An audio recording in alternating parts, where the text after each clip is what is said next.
Hi hello, कैसे हो गया? साउंड खत्म, आवाज खत्म, ध्वनि खत्म,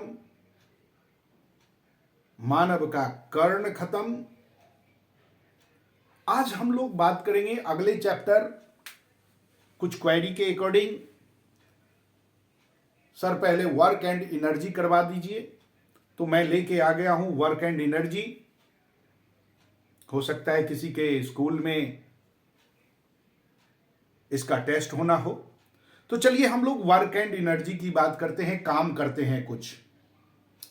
वर्क, कार्य, हिंदी वाले इसको कहते हैं कार्य एवं ऊर्जा। कार्य क्या चीज होता है, काम क्या है? बेटा, आपके घर के आगे दरवाजे पे चौकीदार बैठा है, आपके कॉलोनी के आगे, आपके अपार्टमेंट के आगे गार्ड को आपने बिठा रखा है। वो दिन भर पूरे 8 घंटे बड़े मन से बैठा रहता, किसी को टपकने नहीं देता, किसी को इधर फटकने भी नहीं देता, लेकिन बैठा है। वो उसका काम है। क्या आप कहोगे कि वो काम किया?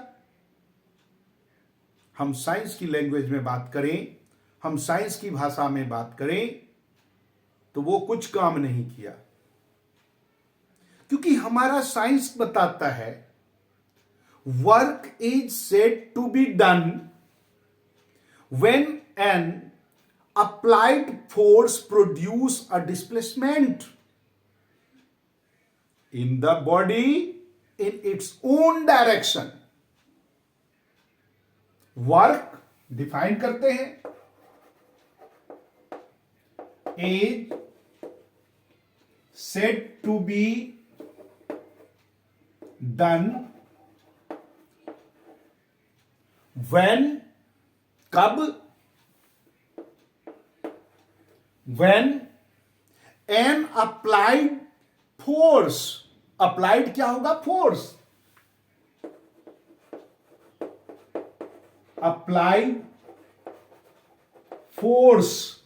और जब ये फोर्स अप्लाइड होगा, देन क्या होगा ना चाहिए? Produce a displacement. Produce a displacement. Displacement in the body, जिस बॉडी के ऊपर फोर्स लगाया, इन द बॉडी। और बॉडी के ऊपर फोर्स तो लगाया आपने, लेकिन उसमें किस डायरेक्शन में? इन इट्स ओन डायरेक्शन, अपने ही दिशा में। In its own directions. अगर कोई बॉडी में फोर्स लगाया गया और बॉडी में मूवमेंट हुआ तो ही वर्क डन हुआ, अदरवाइज वर्क डन नहीं हुआ। चौकीदार बैठ के रात भर बेचारा जागते रहो करता रहा, कोई काम ही नहीं किया। आप लोग पेपर के दिनों में किताब लेके बैठे हो, याद किए जा रहे हो, सारा का सारा रट मार दिया। बेटा जी, रट मार दिया साइंस के लैंग्वेज में, आपने कुछ काम नहीं किया। अब तो बैठे थे, डिस्प्लेसमेंट कहां हुआ? और इसलिए वर्क डन तभी हम कहेंगे जब उसके ऊपर फोर्स भी अप्लाई हो, और फोर्स अप्लाई के साथ साथ उसमें डिस्प्लेसमेंट भी हो। डिस्प्लेसमेंट में उसी डायरेक्शन में हो जिधर से फोर्स लगाया गया। So work is equal to, अगर हम लोग मैथमेटिकली इसको लिखें तो work is equal to force into displacement. That means हम इसको लिखेंगे work is equal to force into displacement into cos theta. अब ये नया वर्ड आ गया, कॉस थीटा। भाई फोर्स होगा तो उसमें कोई एकदम सीधा तो लगता नहीं है, कुछ ना कुछ एंगल बनता। Theta that means angle between force and displacement. यहां पर थीटा क्या है बेटा? Is angle between force and displacement. ये अगर हम लोग नहीं लिखते, जनरली आपको सीधा बताया जाता है फोर्स एंड डिस्प्लेसमेंट मल्टीप्लाई कर दो वर्क, बिल्कुल नहीं। फोर्स और डिस्प्लेसमेंट के बीच में कोई ना कोई तो एंगल बनता ही है, उस एंगल के कोसाइन वैल्यू क्या है उसके साथ वो मल्टीप्लाई होगा। क्लियर है? दोनों, मान लीजिए एक तरफ से फोर्स आया और बॉडी पे लगाया, इधर से फोर्स आ रहा है, इधर को डिस्प्लेसमेंट हुआ, तो इसके बीच में किधर कैसा एंगल बना, ये जो एंगल बना हमारा ये थीटा है। फोर्स है हमारा ये, और ये हमारा डिस्प्लेसमेंट है एस। तो इन दोनों के बीच में जो एंगल बना उसको हम लोग कहते हैं क्या? थीटा। और ये थीटा बहुत जरूरी है ये वर्क को फाइंड आउट करने के लिए।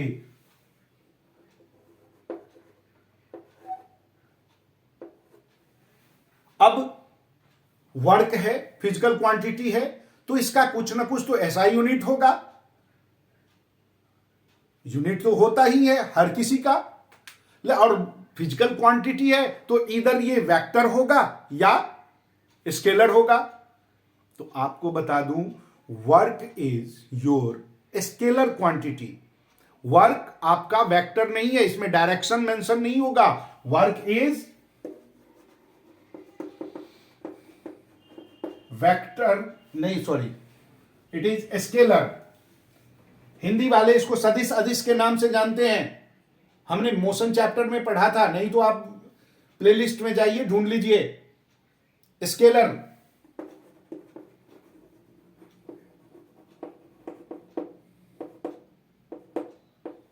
स्केलर क्वांटिटी है।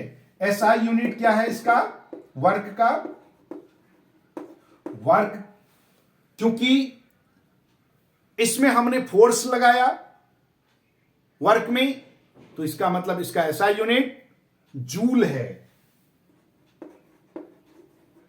जिसको कैपिटल जे से डिनोटेड करते हैं। ये जूल, 1 जूल कितना होता है आप सब जानते होंगे। 1 joule work done in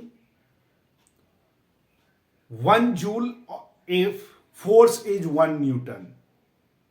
1 joule को अगर हमसे पूछे what do you define 1 joule, तो हम क्या कहेंगे? Work done is 1 joule if force of 1 Newton displace a body by 1 meter in its own direction। 1 joule अगर कहें, 1 जूल, तो इसको हम डिफाइन करेंगे, it is the work done. 1 joule क्या है? Work done. It is work done, कितना काम किया गया। 1 joule of force, work done 1 joule of force. 1 joule हमने लगाया और इसमें फोर्स कितना जूल लगा हमारा? 1 न्यूटन। फोर्स का न्यूटन, 1 न्यूटन इसके ऊपर फोर्स लगाने के बाद ये डिस्प्लेस किया किसको? बॉडी को। डिस्प्लेस, किसको डिस्प्लेस किया? अ बॉडी, जिसके ऊपर हमने फोर्स लगाया है। डिस्प्लेस अ बॉडी कितना? 1 metre, 1 metre in it own direction.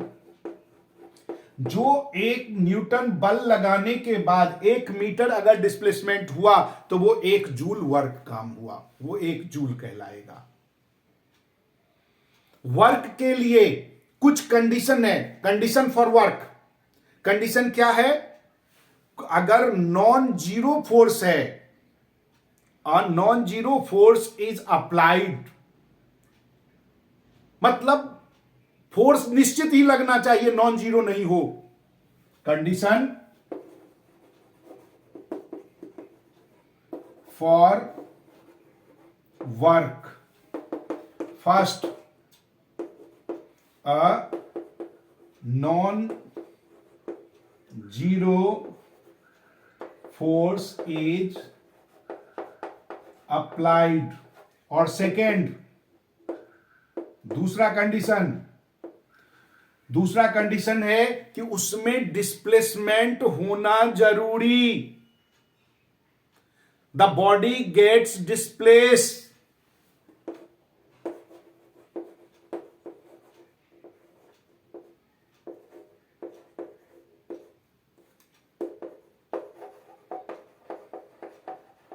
Displace, अगर ये दो कंडीशन नहीं है तो वर्क नहीं है। अब क्लियर हो गया मैंने क्यों कहा कि आप किताब लेके पढ़ते हो तो आपने काम नहीं किया। ये वर्क का शुरुआती इंट्रोडक्शन। इसके बाद अगले वीडियो में हम लोग वर्क के ही पॉजिटिव वर्क क्या होता है, जीरो वर्क क्या होता है, निगेटिव वर्क क्या होता है, वर्क करने के लिए पावर की जरूरत होगी उसके बारे में बात करेंगे, एनर्जी की आवश्यकता होगी उसके बारे में बात करेंगे। तो इसके लिए आपको सारे के सारे आपके जितने भी क्वेरीज हैं वो भी बात करेंगे। इसके लिए आपको चाहिए कि आप जुड़े रहें, मिले रहें, सब्सक्राइब करते रहें। इंतजार कीजिए अगले वीडियो का। बाय।